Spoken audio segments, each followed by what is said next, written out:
Hey everybody, Rob Ferretti here, and I don't know if you've noticed, but we were in the midst of a pandemic for quite some time, and that highlighted one thing.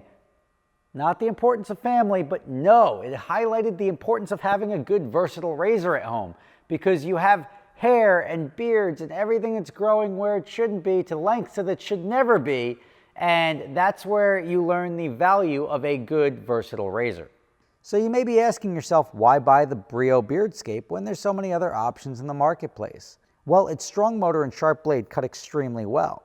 It has an amazing long-lasting battery life with a display, versatile cutting range with millimeter length and RPM options, making it perfect for the beard, body, and head.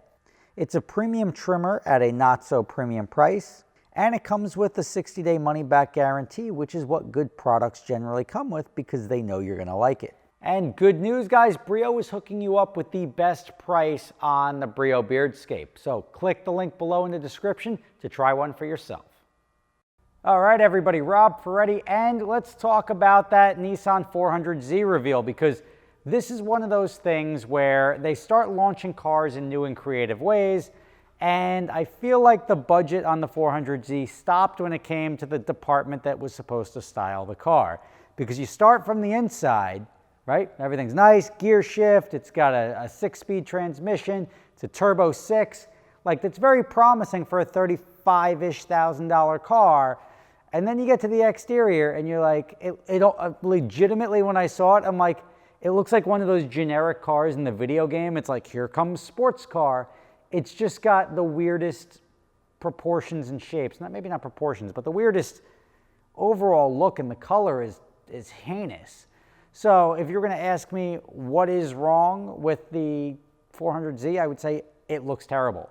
Now, what does my opinion mean? I drive cars like this, so why would I even entertain that? Because I also have other cars that aren't like that. I've got the slow car like the NSX, and I have been able to call the launch of every vehicle in the last, I don't want to say 10 years, as far as whether it was going to be successful or not. 458 said it was going to kill it. The 488 said it was going to be a little flat, which it was. The NSX, I said, was going to fail miserably because of the price point. It did. The Supra, I said, wasn't going to do well. It was hot for like a minute. Then it fell flat. The Corvette C8, I said, was going to be a fire car that everyone was going to love. Everybody loves it. So I sort of am pretty good at predicting how well these manufacturers are hitting the mark. And the thing that really sucks about this one is that you're taking a car that the prototype is usually the coolest variant. It's like, all right, let's make a prototype that really gets people excited, and then we'll dumb it down a little bit and sell it to everybody. And now this sort of looks terrible as a prototype. They have to improve it in order to sell it. I can't imagine it could be worse than this. It is a terrible looking car, let's be honest. Now, it tries to pay homage to the old 300ZX and everything like that, but that doesn't, that whole thing sort of played out with the Camaros and the Challengers and the Chargers and this whole throwback thing. I don't particularly think that style transfers over to now and looks very good at all, in my opinion. I am in stark disagreement with David Patterson, who just put the 400Z kills it. I'm super excited. David is just a chippier guy than I am. He's a happier person generally, but I just can't agree. I think that car looks terrible. Street Speed 717 said, what the hell is this? This thing sucks. And I do agree with Mike that there's something, I'm a perfect buyer for this, right? Because I am a guy who is going to buy I've been saying it forever. Even with the GT3, I'm like, oh, the GT3 is a great car, but it needs a manual. These buyers that are shopping for these cars want a manual transmission.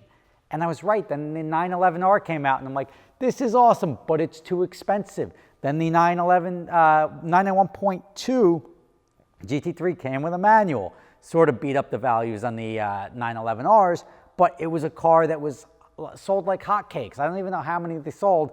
I'm waiting for everyone to get tired of them so I can buy one. But, you can't go wrong. The manual transmission is the driver's car. So now if you're building a car as Nissan for that price point, and I don't want to go into it's tough because this is going towards the Supra price point. This is the only car that's sort of in that range, maybe an M2 or a Supra that you're going towards. I don't think it's going to compete very well. I just think it looks terrible. Like, it makes the Supra look good, and I think the Supra looks pretty plain. But it makes the Supra be like, oh, that's much edgier. You park them next to each other.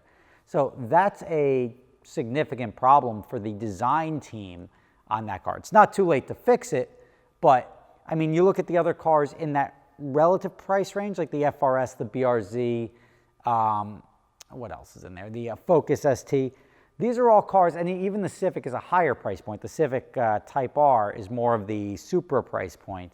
But you look at these cars, and the Civic Type R is probably the only one that I think did it really well in the thing. They did the brakes, they got the aero, they made it look really cool, and that sells the car more so than the fact that it's not going to run down a Ferrari, but you can't really expect that in this price point.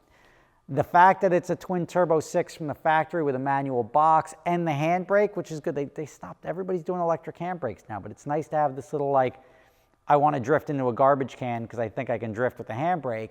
It's nice to give that opportunity to people. And it's everything in the interior seems to work. And it's a little dated, but everything in the interior seems to work towards, like, as long as this thing looks cool on the outside, I'm a buyer. And especially at like 35 grand. I didn't buy the BRZ or the FRS because it was down on power and it needed to essentially swap everything. I just didn't think there was a tremendous amount of value there. And I didn't think either of them looked really cool. Focus wasn't really a Focus RS sort of guy. I don't like the hatches. And this one is like, this is like an entry-level sports car. It's got to go right up. I think the Mustang and the Camaro look better, honestly. They're both throwbacks, but I think they look better, more aggressive. This one, even the color is disgusting. The yellow, nothing about this car appeals to me as a potential buyer for like a daily driver. And I don't know how popular these are going to be, honestly, because it's one of those things that's going to show up as almost like a halo car. I mean, it's obviously not a GTR, but it's going to show up as they're like, we want to crank these things out. Sports cars, we sold 1.2 million or 1.3 million variants of the previous generations. So we think there's enough of a market out there. But I just, it's like the NSX. It's like all these NSX guys, look at the value on them. They're going to run over and buy this new NSX. And what happened? The NSX new car values went poof, and the old car values went boom, because everyone's like, this isn't what we were hoping for. So all that excitement and all those buyers were like, I'm going to have both of them. Sure, there's a handful, but the people that like the old ones still like the old ones, and they don't really like the new ones. They just wasted the namesake creating that. Whether they call it a 400Z, a 500Z, whatever it is, I don't think it really pays. I mean, it's not a good generational jump, right? Corvette does it well. Corvette doesn't have like a throwback to the old Corvettes. Every generation looks different. It progresses, and that's why the C8 is a natural progression. And I think from the C5, not the biggest fan of the C6, but then the C7, I think they killed it. The C8 is even more appealing than the C7, which I think is great. That's what these manufacturers have to do. Even the Vipers, Gen 1, Gen 2, Gen 3, Gen 4, and then even Gen 5, they look, you always know it's a Viper, but it looks significantly different. It's always better. They stuck the Viper of all platforms, stuck with the most raw, like, this car is likely going to kill you. Huge tires in the back, no traction control. Like, they stuck to the formula. Here, I think they missed the mark. So let me know your thoughts. Assume that this is still like prototype so that we don't have all the specs. They're saying about 400 horsepower, twin turbo 6. Could be the next Supra where it's, even if it's like overbuilt and you can crank a lot of horsepower out of it, it just doesn't do anything for me. So, and if you disagree, go ahead and throw a dislike on this video. Why not? If you agree, throw a thumbs up. Let's just get a temperature check here and see, because whether I want it or not, Nissan always sees somebody who says, like, here's everything that's wrong with the new 400Z. Everything is wrong with the new 400. Everything is wrong with the new 400Z. The only thing they got right is essentially the interior and the stick shift. So everything else, probably, like, everything in the exterior is wrong. Let's put it that way. And that's a good place to start. Before it's too late and before you dump this thing on the market in 2 years, you should probably start there. So let me know your thoughts.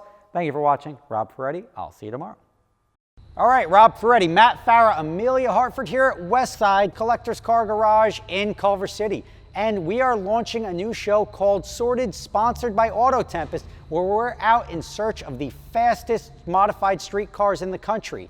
And where do you test that out? At the track, son. We got an East Coast track day, we got a West Coast track day, and we want you guys to go to sortedornot.com to enter your modified cars. Now, if you think it's sorted, what happens when you hand it off to one of us with no instruction besides a key and a have fun?